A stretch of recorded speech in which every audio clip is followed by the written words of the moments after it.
સમગ્ર રાજ્યમાં મેઘરાજા મન મૂકીને વરસી રહ્યા છે ત્યારે પવિત્ર યાત્રાધામ સોમનાથ વેરાવળમાં પ્રથમવાર મેઘરાજાએ વહાલ વરસાવતા આનંદની લાગણી લોકોમાં છવાઈ જવા પામી છે।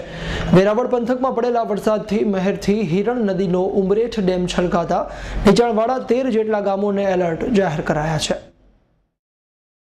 પવિત્ર યાત્રાધામ સોમનાથ મંદિરના સાનિધ્ય તેમજ સાગર સાથે સરિતાના મિલન એટલે ત્રિવેણી સંગમ, જ્યાં દેશ પરદેશથી લાખો લોકો પોતાના સ્વજન જે મૃત્યુ પામ્યા હોય તેમના મોક્ષ અર્થે આવે છે।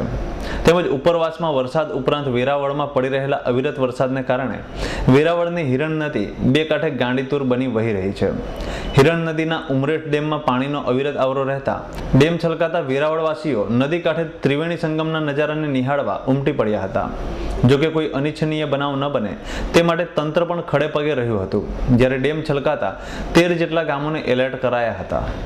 કાલ સવારથી મેઘમહેર જે ચાલુ થઈ છે અને ગત રાત્રિ દરમિયાન મેઘરાજાએ અનેરી વર્ષા આ પંથક ઉપર કરતા અમારે વેરાવળ પાટણ શહેર અને તાલુકાની પ્રજાને પીવાના પાણીના સ્ત્રોત એવા હિરણ ડેમ 2 આજે છલકાઈ ગયો છે અને હિરણ ડેમના 7 દરવાજા આજે ખોલવામાં આવેલ છે અને હિરણ ડેમ જે ભરાઈ જતા અહીંયા જે આહલાદક દ્રશ્યો છે એ જોવા માટે અમે એકઠા થયેલા છે અને આ ડેમ ભરાઈ જતા અમારે પીવાના પાણીનો પ્રશ્ન હલ થઈ જતા અમારે બહુ ખુશીની લાગણી વ્યક્ત। વેરાવળ તેમજ સોમનાથના વિવિધ ઉદ્યોગો તેમજ ખેતીને પાણી પૂરું પાડતી હિરણ નદી પરના ડેમ ઓવરફ્લો થતા ડેમના 7 દરવાજા ખોલી પાણી નદીમાં છોડવામાં આવી રહ્યું છે। સિંચાઈ યોજનાની કુલ કેપેસિટી 1362 MCFTની છે। હાલમાં અમારું રૂલ લેવલ 70.75 મીટર આવતા અમે ડેમના દરવાજા 5 દરવાજા 3 ફૂટ અને 2 દરવાજા 2 ફૂટ ખોલીએ છીએ અને એનો પ્રવાહ કુલ 21,252 ક્યુસેક્સ અત્યારે ડેમમાંથી પસાર થઈ રહ્યો છે। ડેમની કુલ લંબાઈ 3 કિલોમીટરની છે।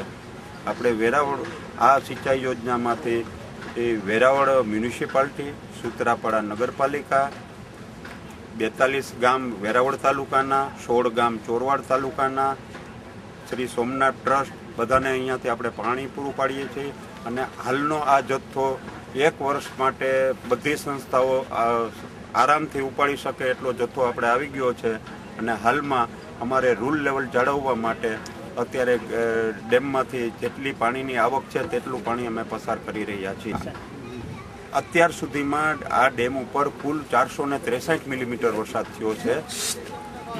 અત્યારે આપણે નીચવાસના 13 ગામોને આપણે એલર્ટ કર્યા છે અને અત્યારે કોઈ એવી પરિસ્થિતિ નથી કે જે અત્યારે જે પાણી છોડાઈ રહ્યું છે એ ફક્ત નદીના પટમાં થઈને જ જાય છે અને કોઈ પણ નીચવાસના ગામોને પણ કોઈ નુકસાન થાય એવી કોઈ પણ ભીતિ છે નહીં।